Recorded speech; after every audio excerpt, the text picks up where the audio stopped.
tranquilo com vocês? Meu nome é Yasmin Duarte e hoje eu tô aqui pra contar sobre um super sonho que eu realizei em 2024, que foi comprar minha casa própria.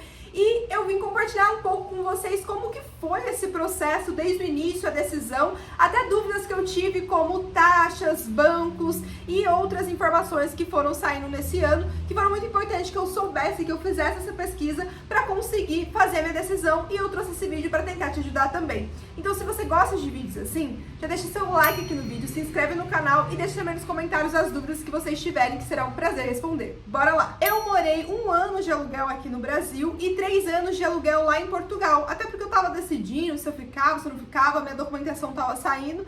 E aí, quando voltamos para o Brasil, eu comecei a pesquisar sobre isso e resolvi que iria dar esse passo durante o ano de 2024 ainda. E foi aí que a gente colocou na ponta do lápis quanto que a gente estava gastando de aluguel e daria quase o mesmo valor se a gente financiasse uma casa. Entretanto, a gente tinha um problema que era a questão da entrada da casa, principalmente. Até porque a gente teve que imobiliar toda a nossa casa quando a gente voltou para o Brasil. Então a gente começou a buscar apartamentos ou casas que fossem do nosso gosto. E aí a gente fez uma listinha, que inclusive foi com a ajuda da Janaína. Eu vou deixar o arroba dela aqui embaixo. Ela é uma corretora de imóveis, ela atende principalmente São José dos Campos e também Jacareí, em todo o processo, a entender quais eram as minhas necessidades, o que eu precisava, o que eu estava buscando, até a minha escolha em si. Porque quando eu comecei, eu não sabia se eu queria casa, se eu queria apartamento, então foi muito bom ter esse direcionamento e essa sinceridade mesmo da Janaína, que foi um diferencial entre os corretores. É uma pessoa especial.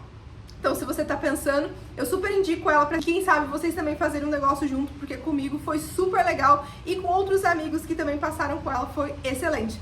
E não, gente, não é público. Assim que a gente começou a fazer a pesquisa, a Janaína já contou sobre uma mudança que estava acontecendo no Banco da Caixa. Para quem não sabe, a Caixa tem os juros de financiamento um pouco mais baixo, principalmente se o imóvel que você for comprar entra no Minha Casa Minha Vida, que tem um teto ali, se não me engano, de 350 mil. E aí, a partir desse momento, se você entrar, você consegue pagar um pouco mais baixo nos juros e nas taxas. Então, o nosso objetivo era tentar, a princípio, trabalhando nessa realidade. Entretanto, a Caixa estava com umas mudanças de regras e estavam negando muitos financiamentos. E a gente estava ali perto de setembro, ela estava negando financiamento, então a gente acabou optando também por outros bancos, né? Então a gente fez a pesquisa também no Itaú, no Bradesco e também no Interbanco. Independentemente do banco que você vai escolher, existe 2 tipos de financiamento que você pode optar. O primeiro é o saque. O saque, normalmente você começa pagando uma parcela no começo ali um pouco mais salgada e ela vai diminuindo conforme você vai quitando.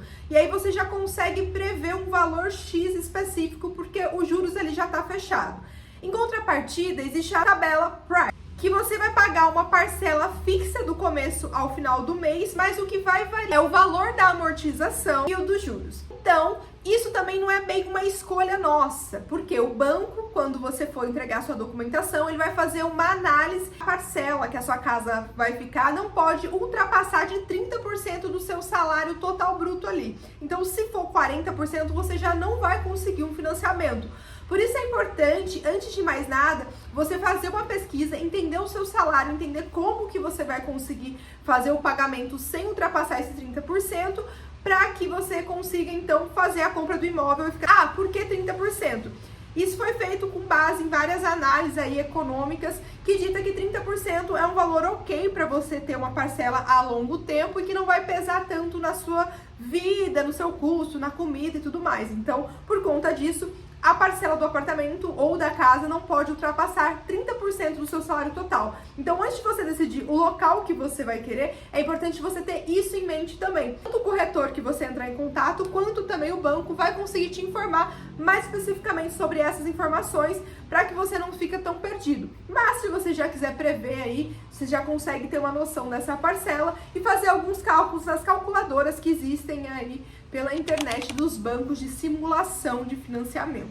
Voltando então para a Caixa Econômica Federal, que, como eu expliquei para você, hoje é o banco que tem a menor taxa de juros, principalmente se sua casa encaixar no Minha Casa Minha Vida. Foi sancionado em novembro várias regras que mudavam totalmente o mercado de financiamento de casas já prontas, ou seja, é um pouco benéfico para as construtoras, que a partir de agora vão ter mais facilidade de vender as casas que estão na planta. Em contrapartida, quem já está procurando uma casa pronta e própria já para se mudar, começa a ter vários problemas, principalmente por conta dessas mudanças. A Caixa anteriormente financiava 80% de uma casa usada e 20% era necessário da entrada. Então, além de você ter que fazer o cálculo de 30% ali do seu salário, que vai ser a mensalidade, você é obrigado a dar pelo menos 20% da entrada desse imóvel. Entretanto, com essa mudança que eu comentei com vocês de novembro de 2024, agora a Caixa só financia 70% de casas já usadas, né? Casas que já estão construídas aí nesse caso.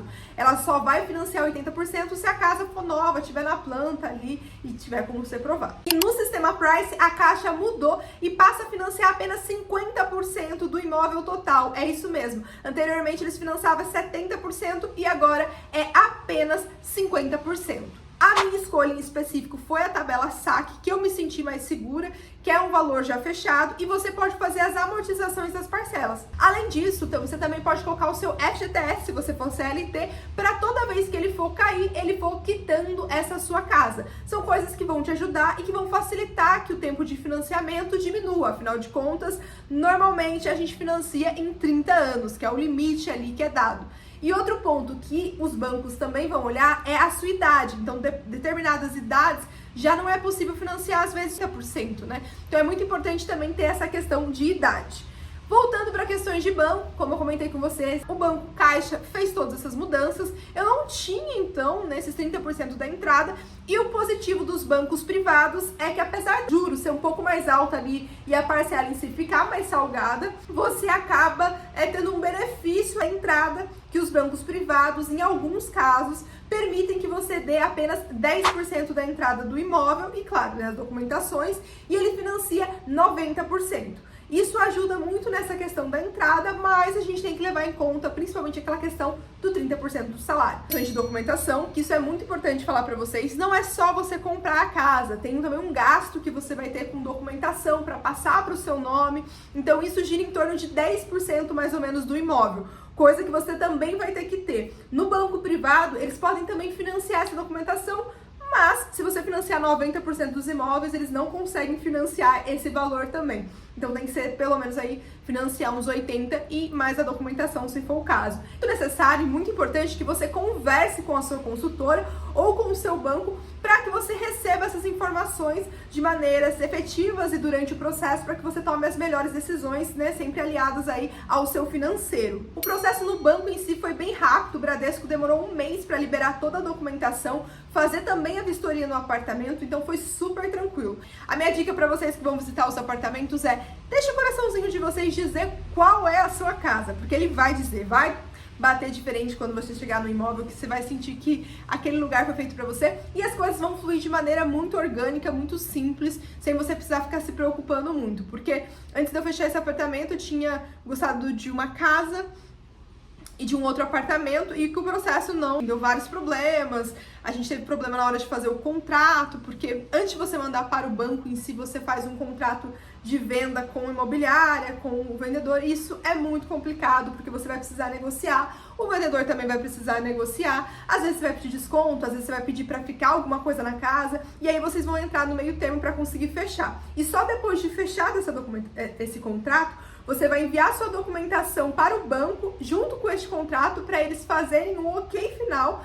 E aí eles vão para a análise de contábeis. Após isso, vai passar um tempo, após a liberação de contábeis, que vão verificar se seu nome está limpo, se você não tem nenhuma pendência, você vai estar apto para financiar e conseguir oficialmente o financiamento. Enfim, eu acredito que eu trouxe para vocês todas as etapas, mas se ficou alguma dúvida, você não entendeu, deixa aqui nos comentários que vai ser um prazer te responder. E se vocês quiserem também tour pelo apartamento, comenta aqui. Quem sabe, né, a gente não faz uma tour aí, abrindo as portas para vocês conhecerem um pouquinho do meu espaço. É isso, a gente vai se falando. Até o próximo vídeo. Falou!